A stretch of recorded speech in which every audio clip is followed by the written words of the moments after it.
Hello, আসসালামু আলাইকুম। কেমন আছেন সবাই? আশা করি সবাই অনেক অনেক ভালো আছেন। আবারও চলে আসলাম আপনাদের মাঝে মালয়েশিয়া থেকে আমি ফুলমিয়া। তো যে যেখান থেকে আমাদের ভিডিওটি দেখছেন সবাইকে অসংখ্য ধন্যবাদ। যে সমস্ত ভাইয়েরা ওয়েল্ডিং এর কাজ জানেন বা ওয়েল্ডিং এর কাজ জেনে আপনারা মালয়েশিয়াতে আসার জন্য উদ্যোগ নিতেছেন যে মালয়েশিয়াতে আপনারা কি ভিসায় আসবেন? দেখেন, যদি আপনি ওয়েল্ডিং এর কাজ জানেন আপনি ফ্রি ভিসা আসলে সবচেয়ে চাইতে বেশি টাকা ইনকাম করতে পারবেন নাকি আপনি কোম্পানির ভিসা আসলে বেশি টাকা ইনকাম করতে পারবেন? তো সেই বিষয়ে আজকের ভিডিওটি। তো সবাইকে বলবো না টেনে পুরো ভিডিওটি দেখার জন্য। কারণ আপনি যদি না টেনে এই পুরো ভিডিওটি দেখেন তাহলে কিন্তু আপনি সবকিছু জানতে পারবেন এবং কি সবকিছু বুঝতে পারবেন যে আপনি কোনটাতে আসলে সবচেয়ে চাইতে বেশি টাকা ইনকাম করতে পারবেন। তো চলুন ভিডিওটি শুরু করা যাক। আর ভিডিওটি শুরু করার আগে সবাইকে ছোট্ট একটা রিকোয়েস্ট করবো, আপনি যদি এই চ্যানেলে নতুন হয়ে থাকেন তাহলে অবশ্যই চ্যানেলটি সাবস্ক্রাইব করে পাশে থাকা বেল আইকনটি প্রেস করে দিবেন নতুন নতুন ভিডিও সবার আগে পাওয়ার জন্য। আর যদি আপনি অলরেডি সাবস্ক্রাইব করে থাকেন তাহলে আপনাকে অসংখ্য ধন্যবাদ।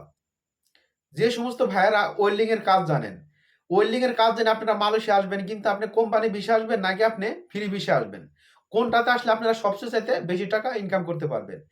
প্রথমে আমি বলবো কোম্পানির ভিসা নিয়ে, যে কোম্পানি ভিসা আসলে আপনারা ওয়েল্ডিং এর কাজ জেনে কি কি সুযোগ সুবিধা পাবেন বা কেমন টাকা ইনকাম করতে পারবেন।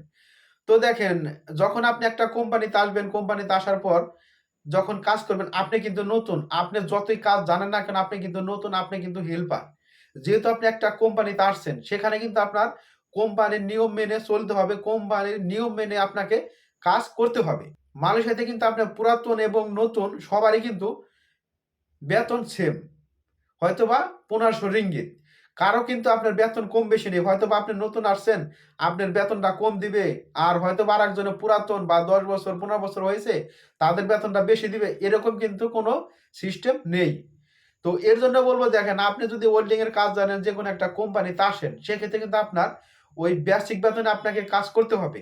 হয়তো আপনি বলবেন যে আমি কাজ জানি, এই কাজের মিস্ত্রি, আমি সবকিছু বুঝি, সবকিছু পারি, তাহলে আমাকে বেতনটা বেশি দিতে হবে। দেখেন, আপনি চাইলে কিন্তু আপনার বেতনটা কোম্পানি বেশি দিবে না। যেহেতু আপনি কোম্পানির মাধ্যমে আসছেন। যারা হয়তো হেল্পার কোনো কাজ কাম জানে না, বুঝে না, তাদের যে বেতন দিবে, আপনি হয়তো একটা মিস্ত্রি সবকিছু বুঝেন, তারপরেও কিন্তু আপনাকে ওই সেম বেতনই দিবে। এই হচ্ছে আপনার কোম্পানির নিয়ম। যেহেতু আপনি একটা কোম্পানিতে আসছেন। তো আশা করি কোম্পানির বিষয়টা বুঝতে পারছেন। আর এখন আমি আলোচনা করব যে ফ্রি ভিসা। আপনি যদি ওয়েল্ডিং এর কাজ জানেন যে ফ্রি ভিসা আসলে আপনার কেমন সুযোগ সুবিধা পাবেন। দেখেন, যেহেতু আপনি ওয়েল্ডিং এর কাজ জানেন যে ফ্রি ভিসা আসলে আপনার কেমন সুযোগ সুবিধা পাবেন, কেমন করতে পারেন। দেখেন, যেহেতু আপনি ওয়েল্ডিং এর কাজ জানেন বা ফ্রি ভিসা আসতেছেন, সেক্ষেত্রে কিন্তু আপনাকে অবশ্যই নিজের স্বাধীন মতো আপনাকে কাজ করতে হবে বা নিজের ইচ্ছা মতো চলতে হবে। তো আপনি চাইলে কিন্তু যখন হয়তোবা এই দেশে এসে ভাষাটা শিখতে পারবেন, সবকিছু আপনি বুঝতে পারবেন, তখন কিন্তু আপনি নিজে কন্ট্রাক্ট নিয়ে আপনি কাজ করতে পারবেন। বা হয়তোবা আপনার সাথে ২ জন, ৩ জন, ৪ জন হেল্পার রেখে আপনি নিজে কন্ট্রাক্ট নিয়ে কাজ করলে কিন্তু তখন অনেক টাকা ইনকাম করতে পারবেন। হয়তো একটু নতুন অবস্থায় আপনার সমস্যা হবে বা তখন বেশি টাকা ইনকাম করতে পারবেন না। যখন আপনি পুরাতন হয়ে যাবেন, তখন কিন্তু আপনি এরকম কাজ কন্ট্রাক্ট নিয়ে বা ২ জন, ৩ জন হেল্পার সাথে রেখে আপনারা কিন্তু কাজ করে অনেক টাকা ইনকাম করতে পারবেন। অনেক বাংলাদেশী ভাইয়েরা আছে কিন্তু এরকম কন্ট্রাক্ট নিয়ে কাজ করে মাসে ৮০,০০০ থেকে ১,০০,০০০ টাকা ইনকাম করতেছে।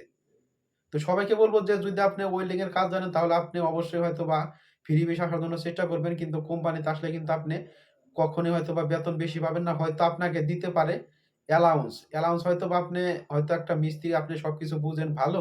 এর জন্য দেখা গেল আপনার মাস শেষে ওই বেতনের সাথে আপনাকে ৳১০০ বা ৳১৫০ অথবা ৳২০০ আপনাকে দিতে পারে এক্সট্রা। এই হচ্ছে আপনার কোম্পানির নিয়ম। তো আশা করি আপনারা ফ্রি ভিসার বিষয়টি এবং কোম্পানির ভিসার বিষয়টি বুঝতে পারছেন। আর ভিডিওটি দেখে যদি একটু উপকৃত হয়ে থাকেন তাহলে অবশ্যই ভিডিওতে একটি লাইক দিবেন আর ভিডিওটি শেয়ার করে দিবেন। আর এখানে বিদায় নিচ্ছি। সবাই সুস্থ থাকবেন, ভালো থাকবেন। আবার দেখা হবে নেক্সট কোনো ভিডিওতে। ধন্যবাদ।